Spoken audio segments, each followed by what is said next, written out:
రాకాలోకంకి స్వాగతం. ఈ కంటెంట్ మీకు నచ్చినట్టయితే లైక్ చేయండి, మీ బంధుమిత్రులకు షేర్ చేయండి. ఇప్పటి వరకు సబ్స్క్రైబ్ చేసుకోకపోతే సబ్స్క్రైబ్ బటన్ని నొక్కండి. అదేవిధంగా బెల్ ఐకాన్ కూడా తప్పనిసరిగా నొక్కండి. జై హింద్ మిత్రులారా.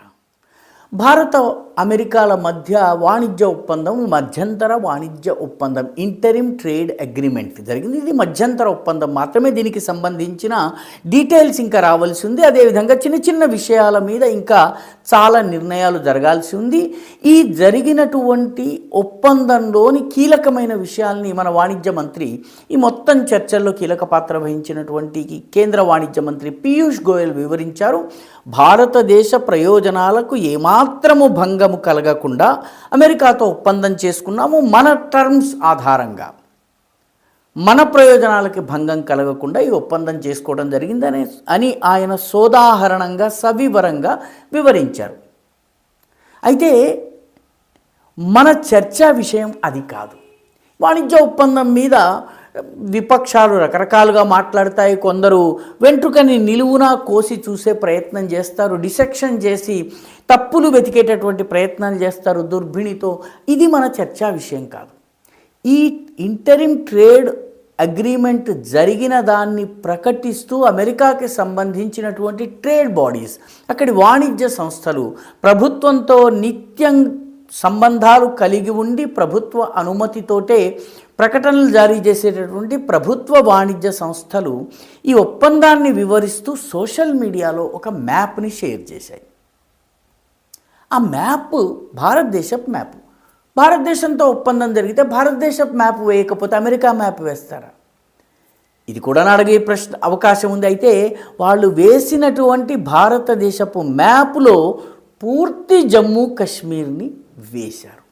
అంటే ఏ మ్యాప్నైతే భారత ప్రభుత్వము అంగీకరిస్తుందో, ఏ మ్యాప్ అయితే మన అధికారిక మ్యాప్గా మనము భావిస్తామో, ఏ మ్యాప్లో కశ్మీర్లోని కొన్ని భాగాలను పాకిస్తాన్కి చెందినవిగా చూపించినట్టయితే దేశద్రోహ నేరంగా పరిగణించి కేసులు పెట్టడం జరుగుతుందో, ఆ మ్యాప్ని సంపూర్ణ కశ్మీర్కి చెందినటువంటి మ్యాప్ అక్టోబర్ 26, 1947 మహారాజా హరి సింగ్ భారతదేశంతో కశ్మీర్ని విలీనం చేస్తున్న సమయంలో సంతకం చేసినప్పుడు కశ్మీర్లో ఏ భాగాలు ఉన్నాయో ఆ మొత్తం భాగాలను భారత్లో చూపిస్తూ మ్యాప్ను జారీ చేశాయి. అమెరికా ప్రభుత్వం అనుమతి లేకుండా ఈ మ్యాప్ జారీ కాదు. అంటే పాక్ ఆక్రమిత జమ్మూ కాశ్మీర్, మీర్పూర్, ముజఫరాబాద్, గిల్గిట్, బల్టిస్తాన్ ఈ రెండు భాగాలు పాకిస్తాన్ దృష్టిలో ఆజాద్ కాశ్మీర్ అంటే మీర్పూర్, ముజఫరాబాద్ ప్రాంతము, నార్దర్న్ ఏరియాస్ లేదా గిల్గిట్ బల్టిస్తాన్ వేరే ప్రాంతంగా చూపిస్తారు. కానీ ఇదంతా కూడా కాశ్మీర్లో అంతర్భాగమే. దీనిని భారత్లో అంతర్భాగంగా చూపించారంటే భారత్ యొక్క కార్టోగ్రాఫిక్ రైట్, అంటే మ్యాప్కి సంబంధించిన మన హక్కులు, అధికారాలు మనం ఏదైతే క్లెయిమ్ చేస్తున్నామో దాన్ని అమెరికా అంగీకరించినట్టు. ఎందుకంటే ఇంతవరకు అమెరికా ఏ మ్యాప్ వేసినా, ఇండియా మ్యాప్ వేసినప్పుడు కశ్మీర్ బొమ్మ వేసి దానిలో డాట్స్ వేసి పాక్ ఆక్రమిత భాగాలు ఇవి అని వేరుగా చూపించేవాళ్ళు, చైనా ఆక్రమిత భాగాలు ఇవి అని డాట్స్ వేసి చూపించేవారు. కశ్మీర్ మొత్తం మ్యాప్ ఉండేది పీఓజేకేని వేరుగా, గిల్గిట్ బల్టిస్తాన్ని వేరుగా, అదేవిధంగా లద్దాఖ్ ప్రాంతం, అక్సాయ్ చిన్ ప్రాంతము 38,000 చదరపు కిలోమీటర్ల భూభాగం, చైనా కబ్జాలో ఉన్నటువంటి భూభాగాన్ని వేరుగా డాట్స్ వేసి ఇవి భారతదేశం అధీనంలో లేవు అని చూపించేవాళ్ళు, అమెరికాకు చెందిన ఏ మ్యాప్ అయినా. కానీ ఈసారి అమెరికా ప్రభుత్వం అనుమతితో ఈ ఒప్పందాన్ని గురించి మాట్లాడుతున్నటువంటి అమెరికన్ వాణిజ్య సంస్థలు పూర్తి మ్యాప్ను వేసే మధ్యలో డాట్లు లేవు. అంటే పీఓజేకే భారత్లోని అవిభాజ్య అంగంగా ఇవి గుర్తిస్తున్నట్టు. ఇది ఒక రకంగా చెప్పాలన్నట్టయితే దౌత్యపరంగా చాలా పెద్ద మార్పు. ఇది చాలా పెద్ద మార్పులు చిన్న చిన్న మ్యాపుల్లో కనిపించే తేడాల ద్వారా మనకు అర్థమవుతాయి.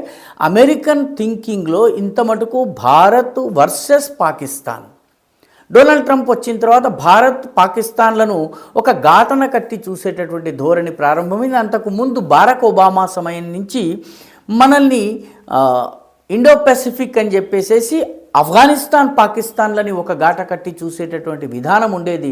ట్రంప్ దానికి స్వస్తి పలికి ఇండియా పాకిస్తాన్లను ఒక ఘాట కట్టి చూసి ఇండో పాక్ అని అనడం మొదలుపెట్టారు. అంతేకాకుండా చాలామంది అమెరికాకి చెందినటువంటి ఇల్హాన్ ఒమర్ వంటి సెనేటర్లు, కాంగ్రెస్మెన్ను, రాజకీయ నాయకులు పిఓజేకేలో పర్యటించి కూడా వెళ్ళారు. అలాంటిది ఈరోజు భారతదేశంతో ఒప్పందం జరగగానే మ్యాప్ని మార్చటము, పూర్తి జమ్మూ కాశ్మీర్ని పిఓజేకే లేదు, సిఓజేకే లేదు, చైనా ఆక్యుపైడ్ జమ్మూ కాశ్మీర్ లేదు, మొత్తం భారతదేశంలో పెట్టడం అనేది ఒక రకంగా చూస్తే దౌత్యపరంగా భారత్ సాధించినటువంటి అతిపెద్ద విజయం. ఇది కేవలం మ్యాప్లో కొన్ని డాట్లు మాయమైనంత మాత్రాన ఏదో పెద్దగా జరిగిపోయిందని భావించటం లాంటిది కాదు. నిజానికి అమెరికన్ దృక్పథంలో మార్పు వస్తోంది. దానికి ప్రతినిధిగా ఈ మ్యాప్ వచ్చింది. లేకపోతే అధికారిక మ్యాప్ ఈ రకంగా రాదు. ఇది మనకన్నా పెద్ద షాక్ పాపం పాకిస్తాన్కి. ఎందుకంటే పాకిస్తాన్ మొదటి నుంచి కూడా పిఓజేకే వేరుగా భావిస్తోంది, గిల్గిట్ బల్టిస్తాన్ని వేరుగా భావిస్తోంది, ఇండియాతో మొత్తం కశ్మీర్ మాకు కావాలి అని చెప్తోంది. ఫిబ్రవరి 5నే మొత్తం కశ్మీర్ సాలిడారిటీ డేని దేశవ్యాప్తంగా జరిపి మొత్తం భారతదేశం అధీనంలో ఉన్నటువంటి కశ్మీర్ని మొత్తము మేము తీసేసుకుంటాము, అప్పటి వరకు నిద్రపోమని చెప్పి ప్రతిజ్ఞలు చేసింది. ఇవన్నీ చేస్తున్న సమయంలో అమెరికా నుంచి చడీ చప్పుడు కాకుండా చౌకబురు చల్లగా చెప్పినట్టుగా ఈ మ్యాప్ వచ్చింది. ఆసిమ్ మునీర్కైతే ఇది భయంకరమైన షాక్ అవుతుంది. ఎందుకంటే ఆయన ఇటీవలి కాలంలో అమెరికాకి 2 సార్లు వెళ్ళారు.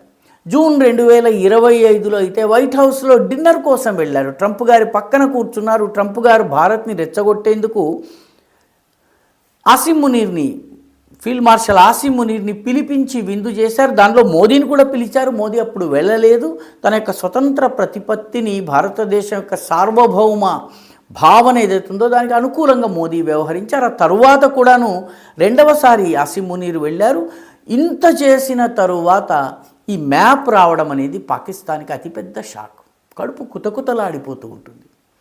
నిజం చెప్పాలన్నట్టయితే భారతదేశానికి అమెరికాయో, చైనాయో, లేకపోతే పాకిస్తానో, ఐక్యరాజ్య సమితో ఇంకొకళ్ళో కశ్మీర్ భారతదేశపు అవిభాజ్య అంగమని గుర్తించాల్సిన అవసరం లేదు. అమెరికా గుర్తించినా గుర్తించకపోయినా కశ్మీర్ మొత్తము భారతదేశానికి చెందినటువంటి అవిభాజ్య అంగము. 1947 అక్టోబర్ 26న కశ్మీర్ మహారాజా సంతకం చేసి తన రాజ్యాన్ని విలీనం చేసిన సమయంలో ఏ భాగాలైతే కశ్మీర్లో ఉన్నాయో, జమ్మూ కాశ్మీర్లో, అవన్నీ భారతదేశపు అవిభాజ్య అంగాలు. అందుకే మన మ్యాప్ అవన్నీ చూపిస్తుంది. అమెరికా ఒప్పుకుంటే ఎంత, ఒప్పుకోకపోతే ఎంత. అయితే అమెరికా దృక్పథంలో మార్పు వచ్చింది.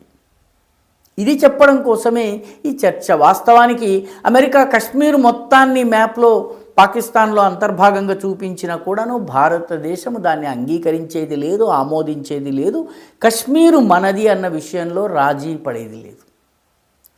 కానీ అమెరికా చంకనెక్కి ఏవో రాజకీయ ప్రయోజనాల్ని, జియోపొలిటికల్ ప్రయోజనాల్ని పొందుదామని భావించిన పాకిస్తాన్కి మాత్రము ఘోరమైన నిరాశ కలిగింది.